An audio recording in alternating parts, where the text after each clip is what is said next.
Assalamualaikum, this is Asma Mushtaq from the W Vibes, and in this tutorial we are going to learn another iterative method of the numerical analysis, which is known as the fixed point method or the method of successive approximations. Fine. So in this method, what we do, first of all, this method is also used for solving the functions of the form of f of x is equal to 0. And what we do, we write this function f of x in the other form, that is x is equal to g of x. Okay. Then we choose an x naught and compute x1 such that x1 is equal to g of x naught.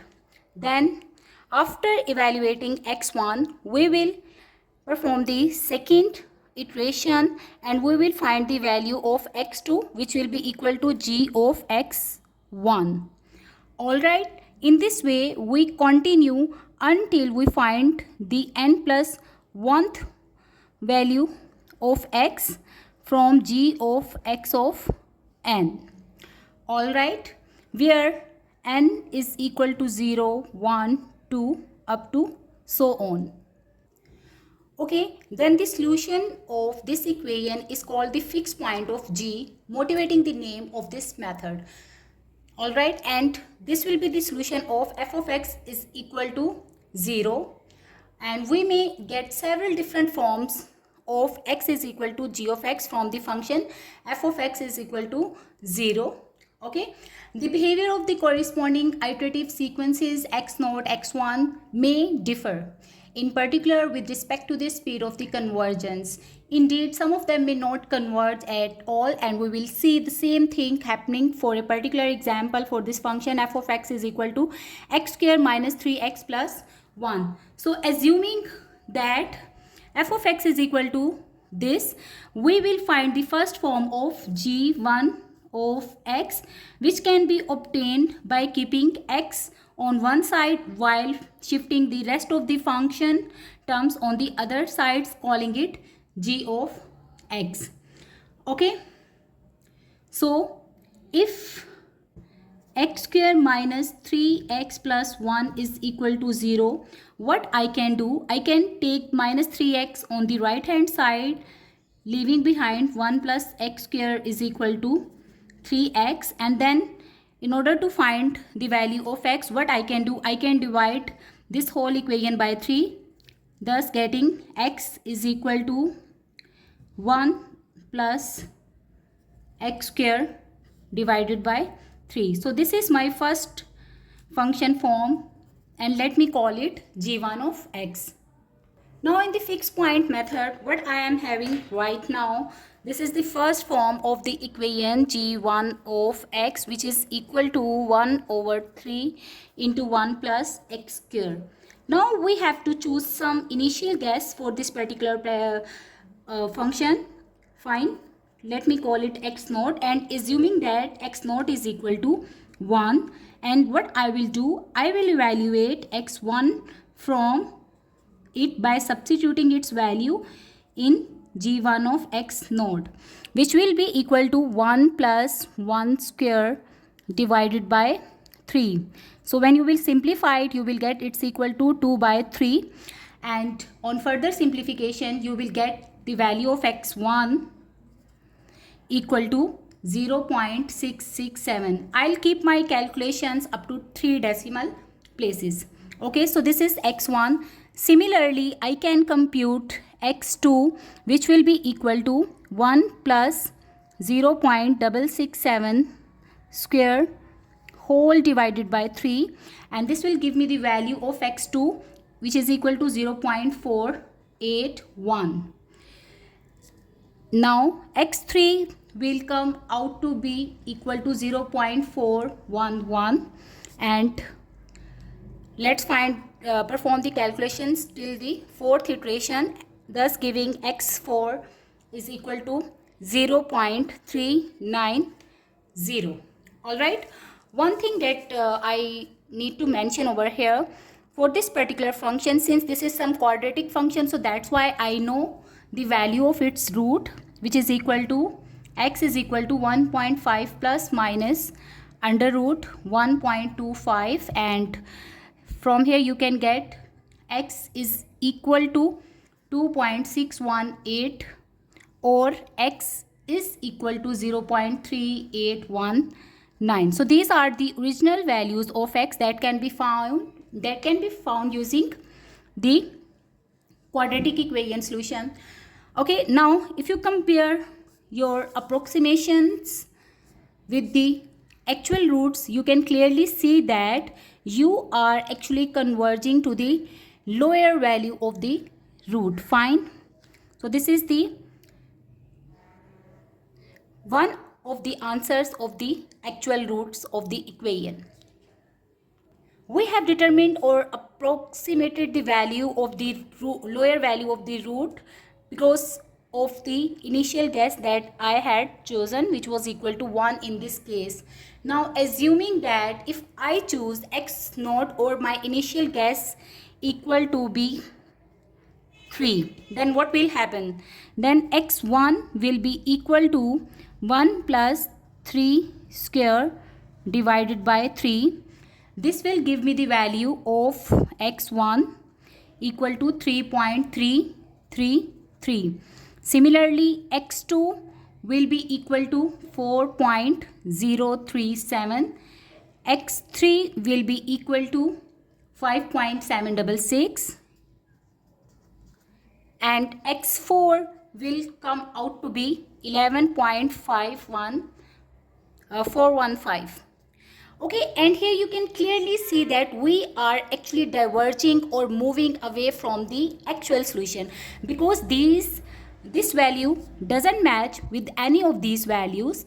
Fine, so that's why based on this initial guess we are diverging, we are not approaching to the root of the equation. And why is it happening? I'll answer it later on while explaining the graphically approach using this initial guess. Okay, now this is the one of the forms that I can generate from the function f of x is equal to 0.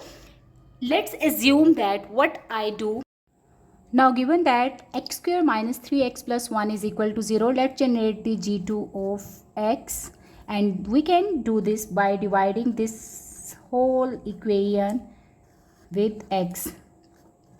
So you will get x square divided by x gives you x minus 3 plus 1 over x, while on the right hand side you will get it's equal to 0. Fine. And from here what we can generate? We can generate x is equal to 3 minus 1 over x, which is equal to now g2 of x. Fine.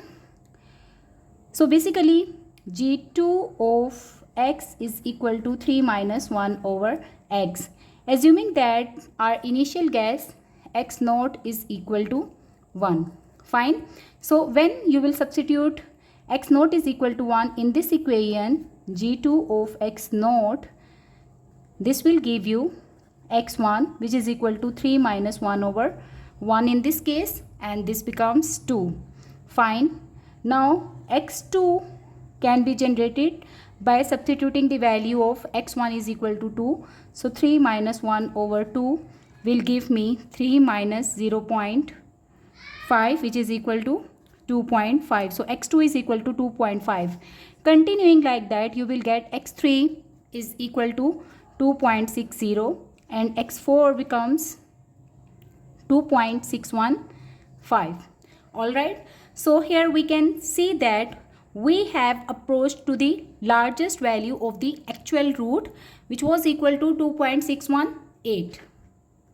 Now, if we choose the initial guess x naught is equal to 3, then since g2 of x is equal to 3 minus 1 over x, so substitute x is equal to 3 in this case, so you will get 3 minus 1 over 3, which will result in x1, and this becomes 2.667. Fine. Similarly, x2 will be equal to 3 minus 1 over 2.667, and you will get the value equal to 2.625. And x3 will be equal to 2.619 and x4 after the simplification will be equal to 2.618. Fine. So in both these cases you can clearly see that the initial guess x naught equal to 1 and x naught equal to 2 both are converging to the same root, which was equal to 2.618, which is actually the largest of the roots. Fine. 8. Fine. So both these initial guesses are actually converging for the same function g with the two initial guesses. Okay, now let's see why is it happening like that. But before that, let's see what we are going to check graphically now. We had the function f of x.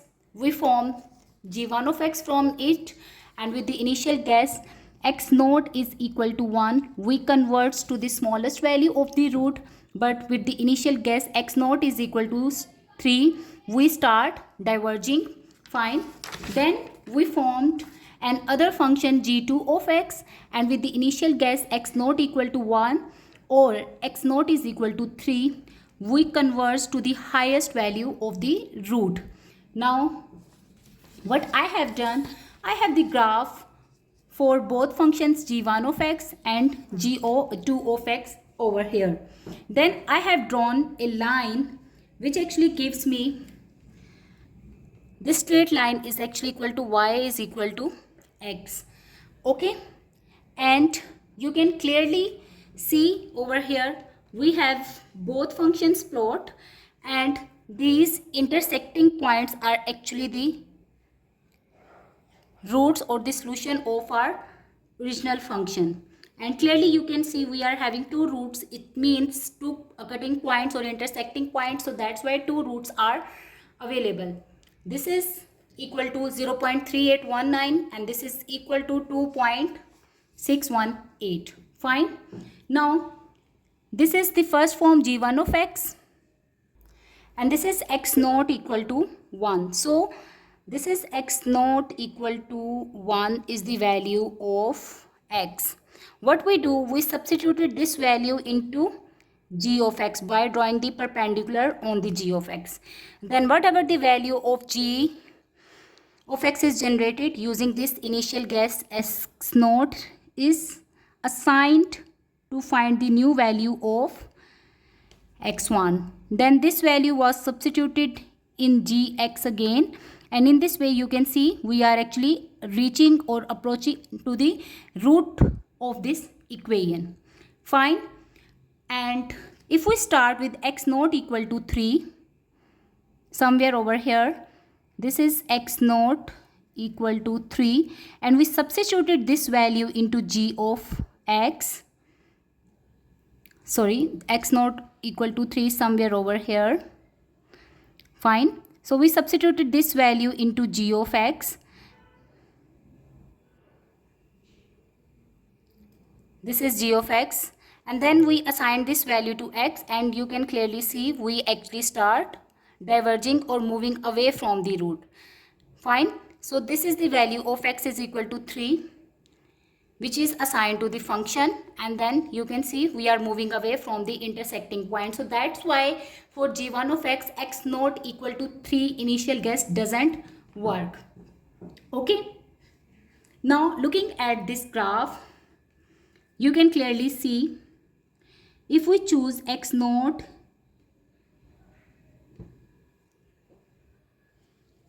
equal to 1, we substituted its value into g of x, and then this value was assigned to find the value of x1. Then we substituted this value into g of x, and similarly by continuing like that you can see we approach to the 2.618 solution. Similarly, if you start with x naught is equal to 3 and substituted its value into g naught of x, and you can clearly see we reach to the root or the larger value of the root of the equation. So both initial guesses in this case are working for finding the higher value of the root, while in this case g1 of x only x naught is equal to 1 is actually evaluating the root, while x naught is equal to 3 is actually diverging from the root. And why is it happening? If you find the slope of this g of x at this point, you can clearly see that the slope of the function g of x slope is actually less than 1 at x naught is equal to 1. So that's why it actually converges. While the slope of the function at x naught is equal to 3 is greater than the slope of the straight line, find g bar of x is greater than 1 in this case, so that's why it is diverging. Similarly, if you find the slope of this function at this point, you can clearly see that it's less than the slope of y is equal to x, so that's why it also converges. From here, we can simply conclude that whenever the slope of g of x is less than at your initial point, you are 100% sure that your initial guess in this form of g of x will actually converge. But if the slope of the function at the initial guess in the form of g of x is actually greater than 1, then you may or may not converge. Fine. So finding the slope which is less than equal to 1 is the sufficient criteria for the convergence, but it is not the necessary one. Okay. So this is all about the fixed point method or the method of the successive approximations. If you have some question, you can drop the question in your comment section. Thank you for watching. Take care.